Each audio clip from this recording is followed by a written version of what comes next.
I am here with Jake Tapper. Jake, thanks for joining me. It's my pleasure. Longtime listener, first time caller. Nice. Well, I've been a fan of yours for years. You have a new book out, Original Sin, which you wrote with Alex Thompson, which I have just read in galley form. And well, first, congratulations. The book seems to be getting just a little bit of attention now. It's quite a thing. Yeah. Yeah. Well, we wanted when we pitched the book, we said we wanted it to be out in May, and that was one of the reasons we went with the publisher we went with, because we felt like that would be a time when people would be ready to start reckoning with this thing, with this Shakespearean drama that the world just went through, and I guess the timing has just worked out.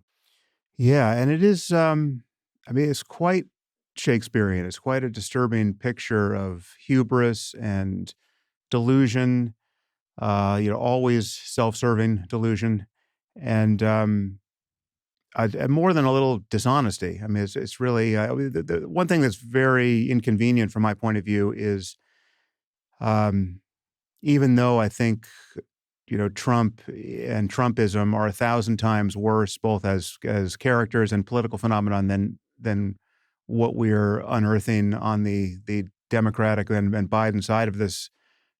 There's so many parallels which allow for a game of whataboutism to be played, and I think there's going to be some sort of 20 megaton satisfaction on the side of the right to discover just how fully the rot had spread within the Biden camp, and just how much deceit in the end. I mean, just what a cover up story this is. Again, I think the burden is on us to keep this in proportion, but it really is. I found your book pretty shocking.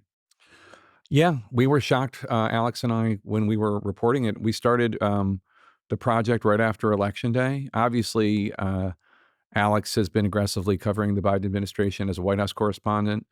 I had interviews, and I did that debate, obviously. But the big question, what was going on behind the scenes? Alex got some answers. I got none. But after Election Day, people were willing to talk, Yeah. shockingly so. And we talked to more than 200 people, almost all of them Biden-loving Democrats, almost all of them, uh, you know, tried to get his agenda passed or supported it or raised money for it or whatever. And again, almost all these interviews were after the election, and what they told us just was shocking. And even when I was doing the audiobook, I would stop after every chapter and be like, I still can't believe that happened. I mean, Mm. just crazy, crazy stuff told to us by, as you read, you know, sources in the room. Yeah, yeah. So the classic question, "What did they know and when did they know it?" is really the the theme of this book. How I think it's again, your book is dropping tomorrow. At the time we're recording this, it'll be out when this is released. But there's already a fair amount of chatter about its contents. Um, I can only imagine there's going to be an allegation, again, probably just coming from right of center, that you and the rest of the commentariat, anyone working in journalism must have known all of this much earlier than now, right? And so I guess I want to track through your book systematically, but um, There's a lot of skepticism and anger on the right, and frankly, I don't begrudge them for having it. yeah, I mean, so this Um, is the big. So from the right's point of view, this is the big lie that was foisted on the American people, that Biden was compos mentis the whole time, that he was fit to run for reelection, that he could easily serve for 4 more years. Obviously, the lie was put to that just emphatically for the entire world in the debate performance we're going to talk about, which you co-moderated. But coming back to this fundamental question, at what point do you think?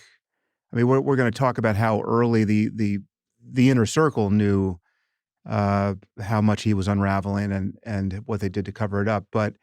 Um, but when you look back on just the role of journalism at the time, is it a story of the Biden administration successfully deceiving and stonewalling everyone in sight, or is it, do you feel that journalists like yourself averted your eyes from a kind of an open secret? It's a complicated question. And the truth of the matter is that even those of us who, like when I interviewed Joe Biden in September 2020, I asked him if he would pledge to be transparent about his health. I did not think at the time that he was addled. I thought that he was old and that, that age was showing. Um, by 2022, I interviewed him again. He seemed like he'd aged like 20 years in those two, Mm, but he didn't seem addled. He just seemed super old. Um, then the Biden that I saw, the next time I saw him in person up close was at the debate.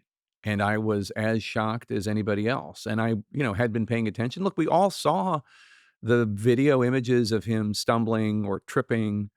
But I think that that said, there is a difference between airing a video of Biden tripping on the stage at the Air Force Academy graduation, which I aired on my show too. There's a difference between that, as important as it is, and I'm not denigrating the importance of it. There's a difference between that and doing the kind of investigative journalism that Alex and I did that showed senators having concerns about his acuity and wondering how it was affecting policy, that showed him unable to come up with the names of not just George Clooney at a fundraiser, but a top national security advisor outside the Oval Office. I think there has to be a recognition that both can be true, that the mm, media did not cover his decline as well as we all should have, and I'll just speak for myself, as well as I wish I had.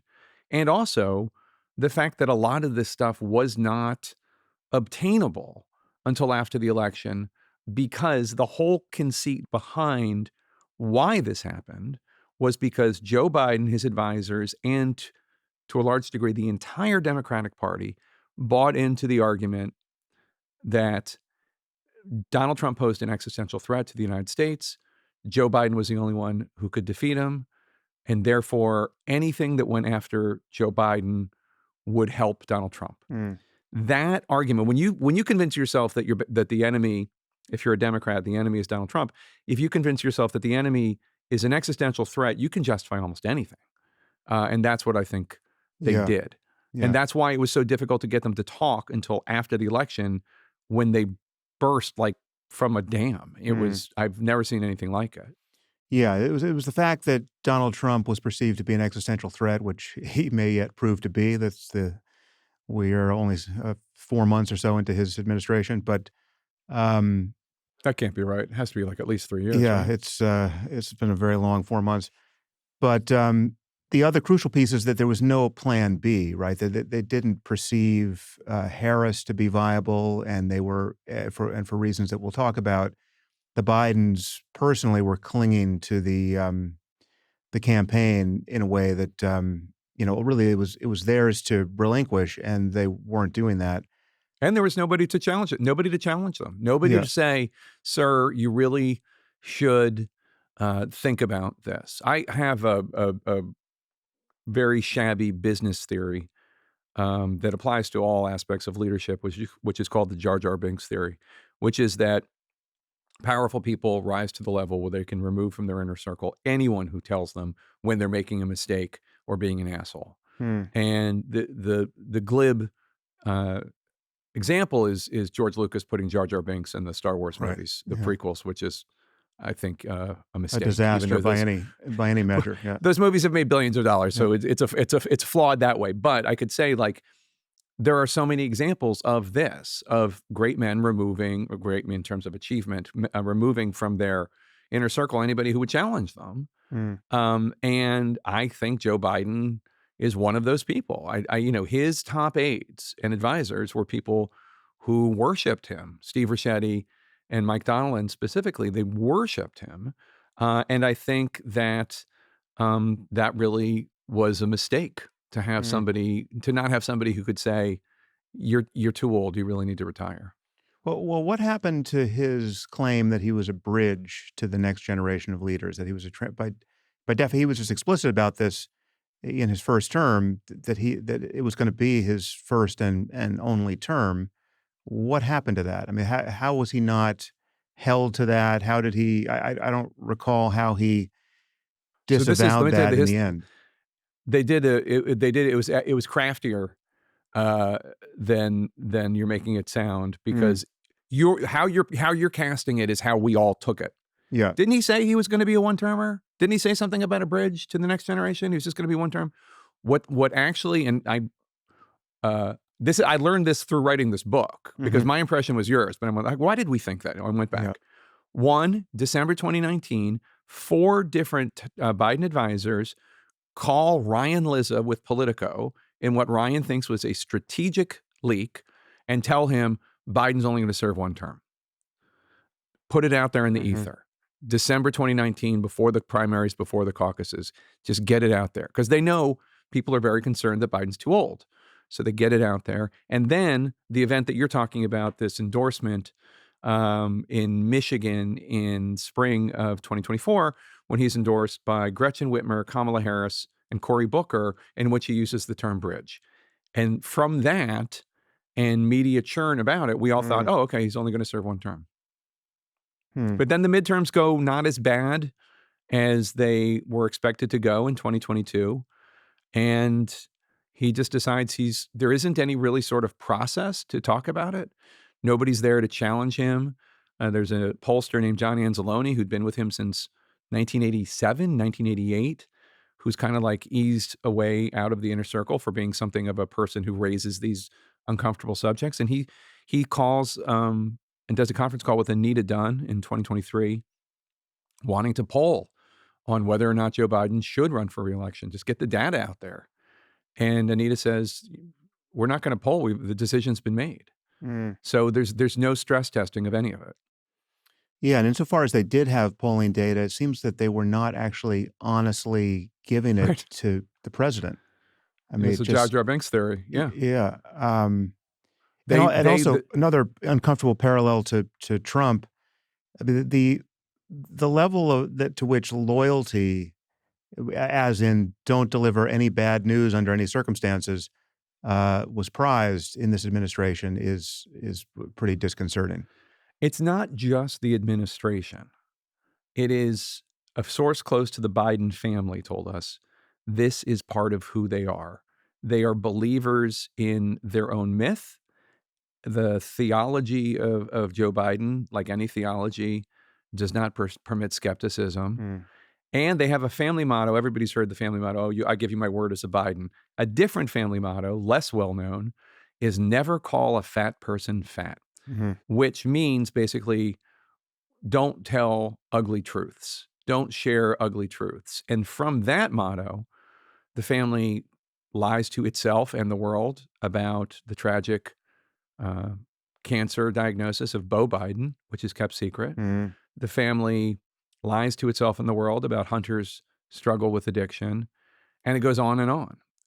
And I think that is also one of the Shakespearean flaws and aspects to this drama, which is one of the things that people love about Joe Biden is his ability to pick himself up after life has just thrown another fastball at him. And the guy has suffered more than anyone should in terms of mm. all the tragedies he's had throughout his life. And obviously, we're all hoping and praying that he'll survive this latest diagnosis of cancer. But that said, that belief in his ability to beat back anything ended up being his undoing. Yeah, yeah. So if we were going to be uh, totally charitable to everyone who was complicit in this, what really does amount to a cover up, as we'll show. Um, I think, I mean, the way I thought about it at the time, and the way this interpretation has since unraveled after reading your book, but at the time when even in the aftermath of the debate, where it was just finally revealed just how deep his deficits were. If I was being charitable to everyone around him who must have seen a fair amount of that before we saw it on television, um, I think there's this, and I believe you talk about this in your book a little bit. there's this distinction between the decision-making role and capacity of the president and the communication burden on him. And certainly the communication burden on him that was really excruciating during any campaign for a second term. And it's easy to see that someone could still maintain their competence in the former while completely unraveling in the latter, right? Like, so Yeah. you could imagine that. And I think, the testimony of people, again, going back years, sort of reflected this, where people would say, when I was with the president, I had lunch with him, or, I was in a meeting with him, and he was all there, and he's just as wise about foreign policy as he ever was, et cetera, et cetera. And you can imagine that impression of him being compatible with and surviving contact with a fair amount of stumbling and forgetting people's names and all the other neurological signs of being old.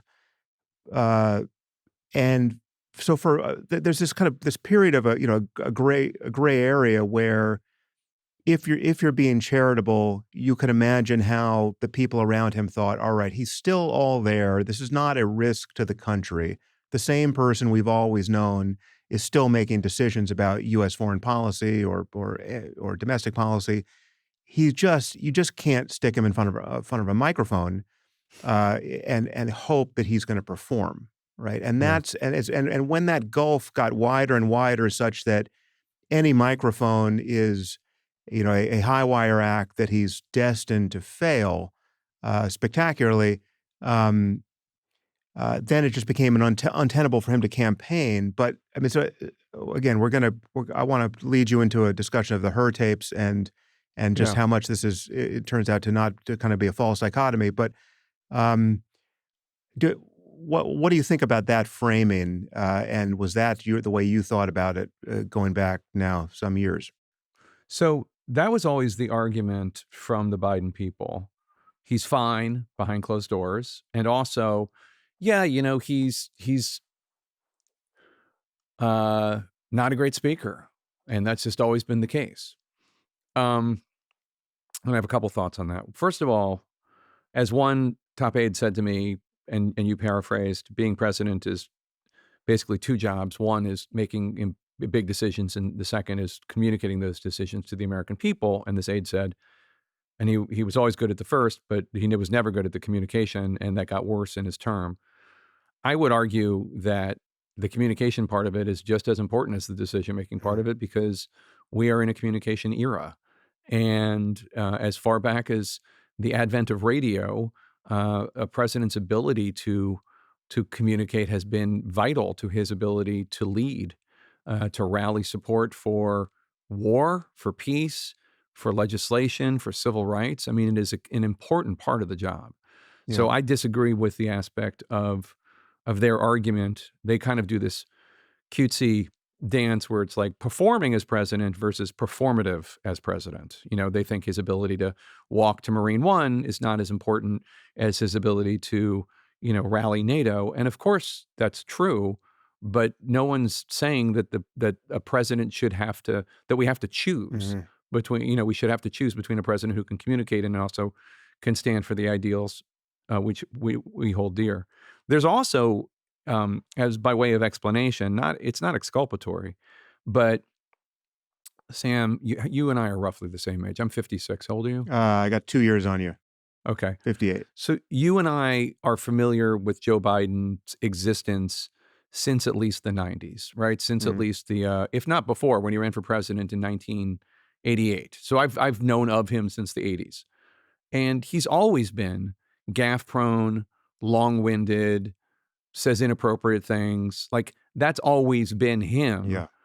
And so there Smelling people's was hair. I mean, who knows what's going on in there? that whole creepy little Yeah. section was its own thing. Yeah. But that's always so that some aides said to us that during this era when the non-functioning Biden would rear its head, 2019, 2020, and then he would show up more and more, non-functioning Biden.